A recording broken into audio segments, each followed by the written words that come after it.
On Wednesday at the Republican National Convention in Milwaukee, former President Donald Trump's vice president pick J.D. Vance will speak to the crowd for the first time since his nomination. South Carolina alternate Republican delegate Karen Wild says she's excited. I don't know a whole lot about him, but the things I've seen when he's been interviewed on TV, I've liked him. He's strong. I like his background, so I think he'll be a good VP. North Carolina Republican delegate Russ Ferguson likes that Vance is 39 years old. I think it's good that he's young. He brings some energy to a ticket that is really two fairly elderly people running against each other, and so I think it does provide a little bit of contrast in that regard. The Republican National Convention entered its third day on Wednesday. Republicans are expected to focus on Democratic President Joe Biden's handling of the ongoing crisis in Europe and the Middle East. Former Trump administration officials are also expected to take stage. Democrats are aiming to nominate President Joe Biden early next month, even as some push for him to quit the race. AP Washington correspondent Sagar Magani reports. The AP has obtained a letter sent to Democratic National Committee Rules Committee members, which says the panel will meet Friday to go over the plans. The party said in May it would hold an early roll call vote before the Democratic convention to make sure the president would qualify for Ohio's ballot, which originally had an August 7th deadline. That has changed, but the Biden campaign insists the party stick to the date. The letter comes a day after some House Democrats said an early vote would stifle debate about a nominee and be a terrible idea. Sagar Magani, Washington.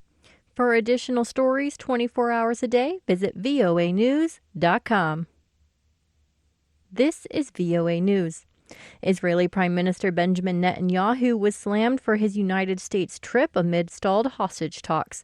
Zachary Goldman from Reuters reports. Israeli Prime Minister Benjamin Netanyahu faced heated opposition in the Knesset on Wednesday. He was repeatedly interrupted and challenged for his management of Israel's war against Hamas in Gaza and over stalled talks aimed at freeing Israelis held hostage by the Palestinian militant group. Netanyahu defended the military's accomplishments, saying he'd defied international pressure to back down before accomplishing his objectives. Prime Minister faces widespread criticism for security failings ahead of Hamas's surprise attack on October 7th, when gunmen from Gaza rampaged through Israeli towns, killing 1,200 and taking more than 250 hostages, according to Israeli tallies. Israel's devastating retaliation has killed more than 38,000 Palestinians, according to Gaza health officials.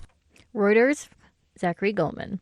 A U.S. startup is hoping to help solve the burgeoning issue of space junk with an artificial intelligence-driven tracking system that warns satellite operators before a collision that can create even more debris. Ilan Rubens from Reuters reports. Space junk is becoming a growing issue as more satellites are put into orbit. But US startup Privateer Space is hoping to help solve the problem with an AI-driven system that tracks, records, and monitors the enormous volume of space junk. The startup says it can warn satellite operators before a collision, which could create even more debris. Declan Lynch is Chief Revenue Officer at Privateer. I think this becomes critical and increasingly more critical as we put more and more assets into space. Privateer's platform, called Wayfinder, uses data from various sources and satellite operators, including the US Space Command. It is already tracking more than 35,000 objects in orbit. Ilan Rubens from Reuters. Authorities in Bangladesh urged all universities to close after at least 6 people died in violent protests. AP correspondent Charles De La Desma has more. Student protesters clashed with pro-government student activists and with police, with violence reported around the capital Dhaka, the southeastern city of Chattogram, and the northern city of Rangpur. Protesters have been demanding an end to a quota reserved for family members of veterans who fought in Bangladesh's War of Independence in 1971, which allows them to take up to 30% of government jobs. I'm Charles de la Desma. Relatives of passengers and crew killed when Malaysia Airlines Flight 17 was shot down over Ukraine have gathered to mark the 10th anniversary of the tragedy that killed over 298 lives, over half of whom were Dutch. Families of the victims blamed Russian-backed rebels for the missiles that took down the plane, but Moscow has repeatedly denied responsibility.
Thank you for watching.